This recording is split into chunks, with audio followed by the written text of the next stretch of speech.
Hey everyone, my name is Wedge, and welcome back to another edition of Knowledge Pool. The standard meta isn't exactly in the best shape right now, thanks to Blue Devotion, but there are some pretty cool up-and-coming decks. One of those is the most modern iteration of White Weenie. For those that don't know, this basically means you play a bunch of little white guys and beat people in the face till they die. Being as serious as I can be, that's what this deck does. You play all your guys really fast. Let's start with the land base as per usual. While the deck is basically mono-white, it does splash one red card in the main deck and a few in the sideboard. Because of this, a playset of Sacred Foundry and Temple of Triumph make the cut. The Scry is great on the Temple and Shocklands are just good. Of the remaining 14 lands, 10 are plains and 4 are Mutavault. This deck loves creatures, why not make your lands creatures too? Moving on to the bread and butter of the deck, we have the creature base. This deck runs a staggering 12 1-drops. A playset of Boros Elite is just good value when you're flooding the board and activating Battalion as if it was nothing. The next playset is Dryad Militant.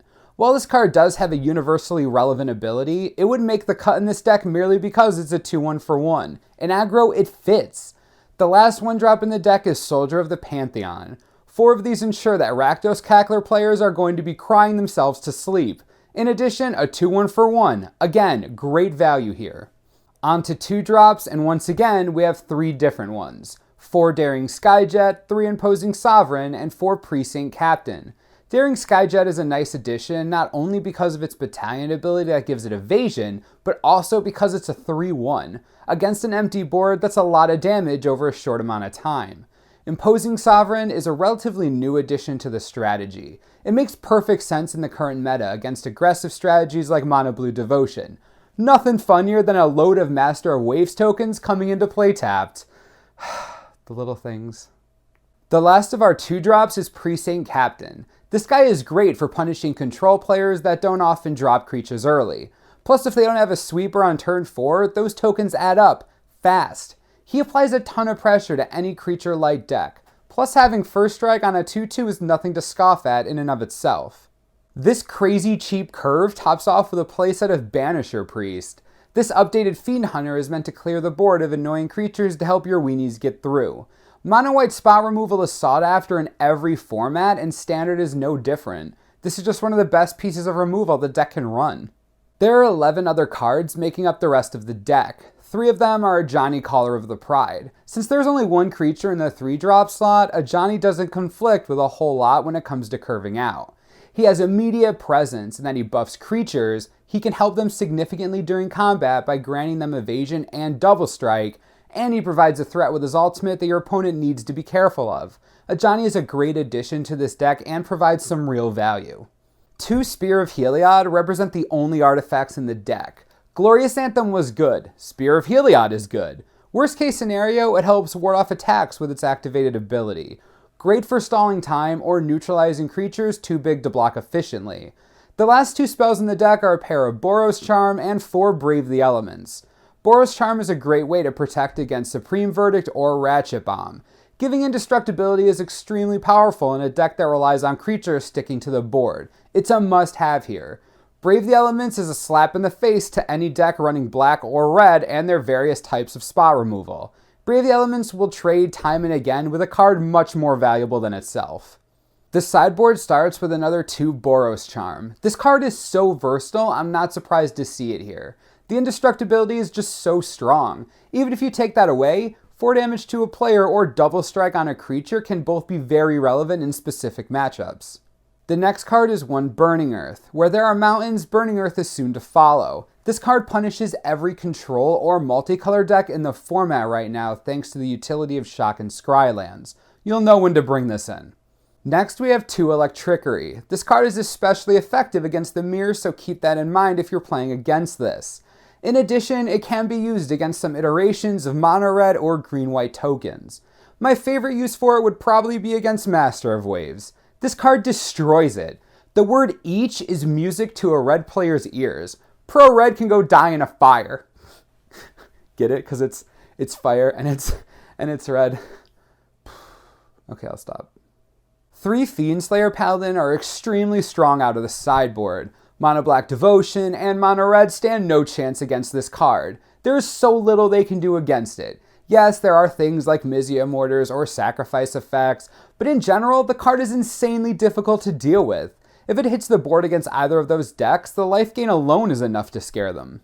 Moving right along, we have a single Glare of Heresy. Comes in against any deck running white. The card's just great. Gets rid of pretty much anything. It's just good. After that, we have a pair of Mizzium Mortars. While the mana for Overload may look concerning, this is why the playsets of the Temple and Foundry are there. That makes it a lot easier to pay for this. When you're running an aggro deck, the last thing you want is for creatures to get in the way. Mizzium Mortars make sure that doesn't happen in the most brutal way possible.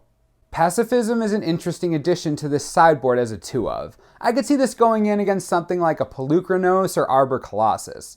Personally, I would save it for huge fatties out of decks like Mono Green Devotion or Red Green Beats. Nothing scarier than a monstrous Hydra.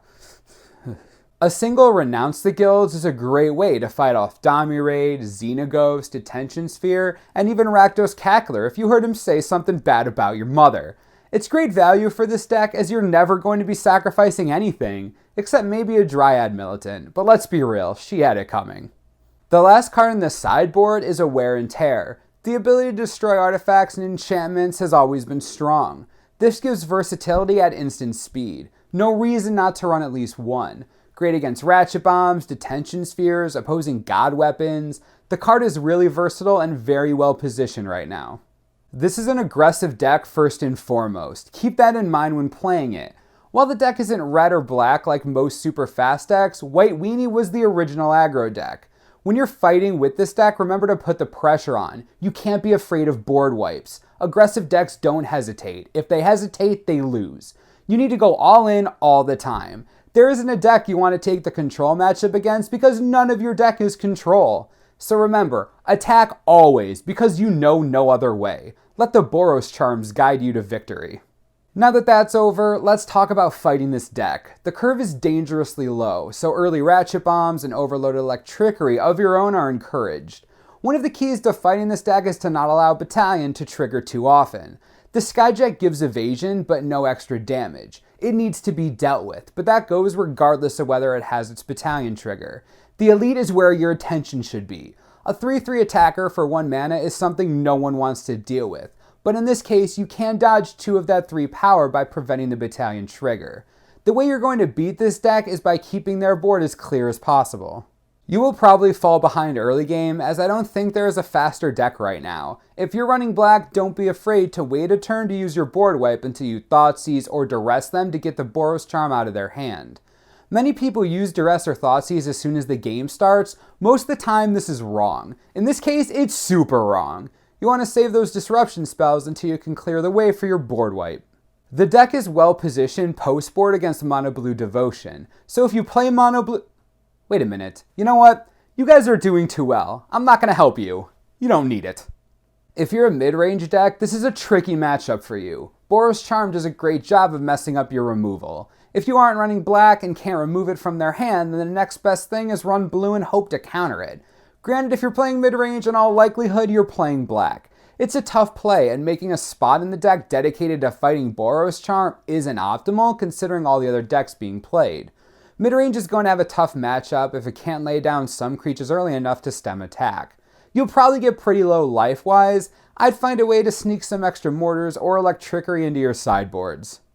The last card I'll suggest is Last Breath. Some don't like this card, but I think it's perfectly fine against this deck. Yes, you're giving them life, but honestly, if you can survive their early onslaught, you should have all the time you need to get that 4 life back.